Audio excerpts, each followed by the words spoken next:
Insulin भरे injection की छोटी सुई लगते ही रघुबीर के मुंह से सिसकारी निकल गई। उन्हें यह रोज सहना पड़ता था क्योंकि इंसुलिन अब उनकी जिंदगी की डोर बन गई थी और अब तो राधा के साथ जीने की लालसा ने इस कष्ट को सामान्य कर दिया था। उनकी इस सिसकारी पर राधा ने कहा, इतने सालों से इंजेक्शन लगवा रहे हो पर सिसकारी मारना नहीं भूले।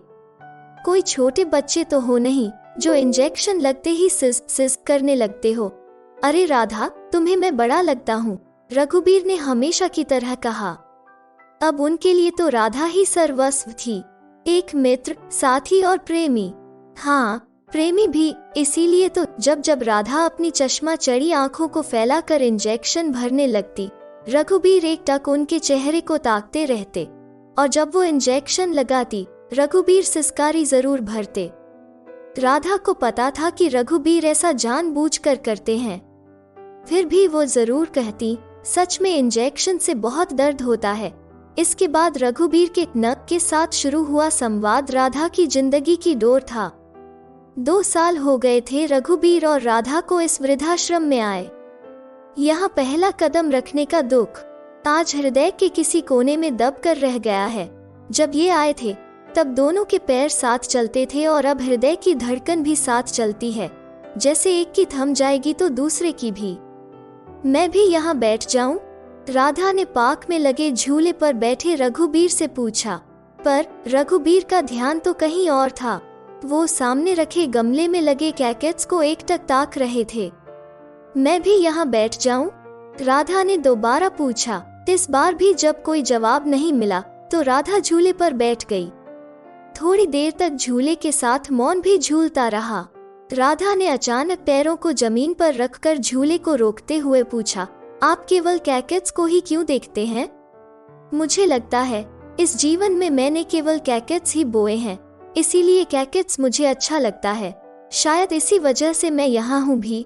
अचानक झूले के रुकने से रघुबीर जैसे नींद से जागे थे। कैकेट्स में भी फूल खिलते हैं, हो सकता है कि यह आश्रम भी तुम्हारे लिए कैकेट्स बन जाए, राधा ने आशावादी विचार व्यक्त करते हुए कहा। कभी कभी कैकेट्स से भी संबंध की शुरुआत हो सकती है।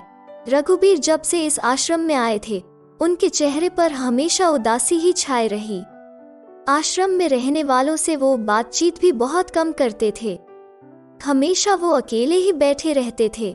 एक रात 2 बजे राधा ने उन्हें झूले पर बैठे देखा था। शायद उस आश्रम में राधा ही एक ऐसी थी जिससे रघुबीर कभी कभार 2-4 बातें कर लिया करते थे। राधा ने उनके पास जाकर पूछा था, इस समय यहाँ क्या कर रहे हो? नींद नहीं आ रही थी, इसलिए यहाँ आकर बैठ गया, जवाब में रघुबीर ने कहा। नींद क्यों नहीं आ रही है? राधा ने पूछा। शायद वो उनसे बातें करना चाहती थी। हर चीज की वजह नहीं होती, होती तो है, बस हम जानना नहीं चाहते। राधा ने रात की हवा में जैसे नमी मिलाए हो इस तरह कहा। आप अपने मन की बात कह दीजिए, इससे दिल का बोझ थोड़ा हल्का हो जाएगा। बात सुन लेने के बाद शायद मैं वजह खोज सकूं। मैं मेजर डिप्रेशन का रोगी नहीं था, रघुबीर ने रात को खुले आकाश में फैले अनगिनत सितारों को ताकते हुए कहा। तो राधा ने छोटा सा सवाल किया। उन्होंने डिप्रेशन शब्द सुना न हो, ऐसा नहीं था। राधा अध्यापिका थी, स्वभाव से वो आशावादी थी। हर परिस्थिति को मुस्कुराते हुए वो स्वीकार करती थी। राधा के इस सवाल से रघुबीर उत्तेजित होकर बोले, तो क्या आज इसी बीमारी की वजह से मैं यहाँ इस वीरान वृद्धाश्रम में हूँ? मैंने अपने पोते पर हाथ उठा दिया था और जानती हो क्यों? कहते हुए रघुबीर का शरीर कांप रहा था। आंखें सहज ही चौड़ी और लाल हो गई थीं। उनकी आंखों में ठहरी बातें पाला तोड़कर बह रही थीं। केवल उससे मेरी इंसुलिन की सिरिंज टूट गई थी। मैं अभी भी उस दृश्य को देख रहा हूँ, क्योंकि वो दृश्य मेरी आंखों के सामने हमेशा ही नाचता रहता है। वो दृश्य मेरा पीछा नहीं छोड़ रहा है। उसी की वजह से बेटे ने मुझे अस्पताल में भर्ती कराया और अस्पताल से सीधे इस वीरान आश्रम में छोड़ गया। मैंने अपने पोते पर हाथ उठाया। रघुबीर ने यह अंतिम वाक्य इस तरह से कहा जैसे वो खुद से ही सवाल कर रहे हों। इतना कहते कहते उनकी सांस फूलने लगी थी। उन्होंने एक लंबी सांस लेकर आगे कहा, वो मेरा कितना ख्याल रखता था, मुझे कितना खुश रखता था। अपनी दादी के जाने के बाद वही एक सहारा था मेरा। आपको पता है, वो रोजाना मेरे साथ मंदिर जाता था, मेरे पास बैठकर होमवर्क करता, कोई भी बात होती दादाजी दादाजी कहकर पहले मुझे ही बताता और मैंने यह क्या किया। उसकी दादी का खालीपन मुझे खा गया, अकेलापन मुझसे सहन नहीं हुआ। इतना कहकर रघुबीर रोने लगे। राधा ने भी उन्हें रोने दिया। वो केवल उन्हें देखती रही और उनकी बातें सुनती रही, जब तक रघुबीर के मन की भड़ास न निकल गई। किसी को इस तरह सुनना भी एक कला ही है, यह कला भी सबके पास नहीं होती। उस रात के बाद राधा रघुबीर का ख्याल ही नहीं रखने लगी, बल्कि हर तरह से उनकी देखभाल करने लगी। वो उनकी देखभाल में कोई कसर नहीं रखती थी।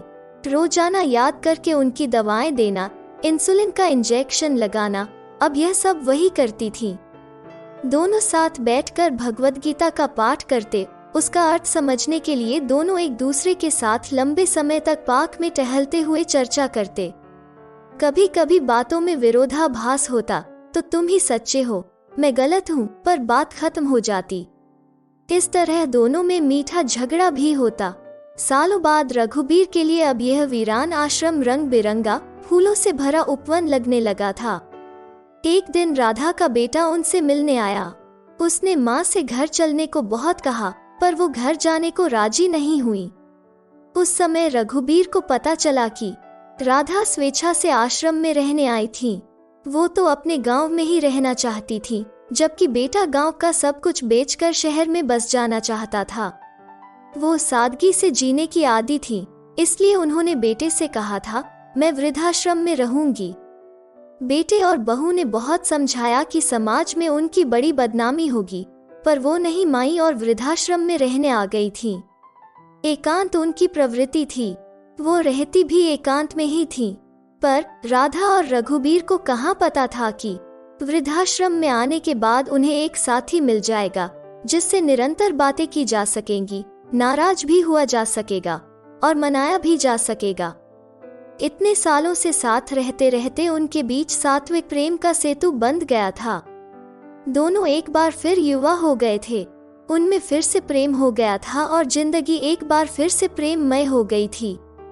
प्रेम तो कभी भी कितनी भी बार हो सकता है, पर प्रेम व्यक्ति से नहीं, उसके व्यक्तित्व से होता है। रघुबीर कभी फूल तोड़कर राधा को देते तो कभी कोई माला बनाकर जूड़े में लगाते। यह सब करने में वो जरा भी नहीं शर्माते। उसी तरह राधा भी प्रेम भाव से यह सब स्वीकार करती। ऐसा करते हुए वो सहज हंस भी देते। इतना ही नहीं, अब दोनों एक ही थाली में साथ खाने भी लगे थे। ऐसे में ही एक दूसरे को खिला भी देते थे। बस एक ही कौर में पेट भर जाता था। उन दोनों के प्रेम को देखकर वृद्धाश्रम के लोग तरह तरह की बातें करने लगे थे, पर उनकी बातों पर न राधा ध्यान दे रही थी और न रघुबीर। दोनों खुद ही में मस्त थे। लोग कहते, इस उम्र में इन्हें यह सब करते शर्म भी नहीं आती। जिस उम्र में भगवान का नाम लेना चाहिए, इन्हें देखो, ये प्रेम के गीत गा रहे हैं। शायद उन लोगों को राधा और रघुबीर जो कर रहे थे, उस बात पर गुस्सा नहीं था। उन्हें उन दोनों का साथ रहना खल रहा था। उन्हें इस बात की ईर्ष्या थी कि उनके साथ ऐसा क्यों नहीं है। इसी ईर्ष्या की वजह से एक बार फिर राधा और रघुबीर के जीवन में कैकेट्स उगाया था। उन लोगों ने आश्रम के संचालक से शिकायत कर दी कि इस उम्र में ये दोनों यह कौन सा तमाशा कर रहे हैं। एक वृद्ध ने तो यहाँ तक कह दिया कि अगर इन दोनों को किसी ने इस तरह एक साथ देख लिया तो जो लोग आश्रम को दान देते हैं, वे दान देना बंद कर देंगे कि यह आश्रम है या अय्याशी का अड्डा। इन्हीं लोगों की बातों में आकर संचालक ने रघुबीर और राधा के घर वालों को फोन करके सारी बात बताई। रघुबीर के घर से तो कोई जवाब नहीं आया।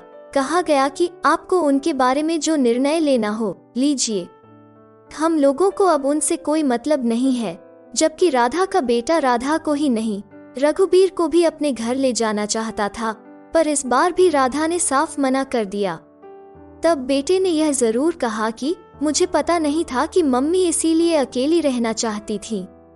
यह कहकर राधा के बेटे ने एक फाइल निकालकर राधा के सामने रखते हुए कहा, मम्मी, मैंने अपने एक परिचित वकील से वसीयत तैयार कराई है। ये उसी के कागज हैं। आप इस पर दस्तखत कर दीजिए, जिससे आपके न रहने पर मकान वगैरह अपने नाम कराने में मुझे कोई परेशानी न हो। बैंक से पैसे निकलवाने में भी किसी तरह की अड़चन न आए। राधा कुछ देर तक उस फाइल को घूरती रही। उसके बाद उसने फाइल उठाते हुए कहा, जरा मैं इसे रघुबीर को दिखा लूं, उसके बाद दस्तखत कर दूंगी। तुम अभी जाओ। इसे जान समझकर जब मैं दस्तखत कर दूंगी तब तुम आकर ले जाना। राधा का बेटा निराश होकर चला गया। फिर भी उसे यह तो उम्मीद थी ही कि अपनी माँ का वो एकलौता वारिस है, इसलिए माँ उसके अलावा किसी और को तो कुछ देंगी नहीं। बेटे के जाने के बाद जब राधा रघुबीर के साथ बैठी तो उन्होंने बेटे द्वारा लाई फाइल उनके सामने रखते हुए कहा, जरा इसे देखकर मुझे समझाइए तो इसमें क्या लिखा? बेटा मुझसे क्या चाहता है? बेटा, आपकी प्रॉपर्टी, बैंक में जमा पैसे, आपके मरने के बाद आपके खाते में आपकी पेंशन के जो पैसे बचेंगे वो सब चाहता है। वो आपके जीते जी ही सारे कागजात तैयार करा लेना चाहता है, जिससे आपके मरने के बाद उसे यह सब अपने हक में करने में किसी तरह की कोई परेशानी न हो। रघुबीर ने राधा के बेटे द्वारा लाए कागज पढ़कर बताया, यह सब तो मेरे मरने के बाद वैसे ही उसे मिल जाता। उसे यह सब करने की क्या जरूरत थी? क्या उसे मुझ पर विश्वास नहीं रहा कि यह सब मैं किसी दूसरे को दे दूंगी? आजकल के बच्चे ऐसे ही हैं राधा, उन्हें सब कुछ शॉर्टकट में चाहिए। देखा नहीं उसने संचालक के सामने क्या कहा था? कहा था कि उसे पता नहीं था कि मम्मी इसीलिए यहाँ रह रही हैं। क्या हम लोग साथ रहकर कुछ गलत कर रहे हैं राधा? रघुबीर ने राधा को सवालिया नजरों से देखते हुए कहा, इस बात को छोड़ो, यह बताओ कि जैसे हम अपनी प्रॉपर्टी, पैसे बेटे को न देना चाहें तो कोई बात नहीं।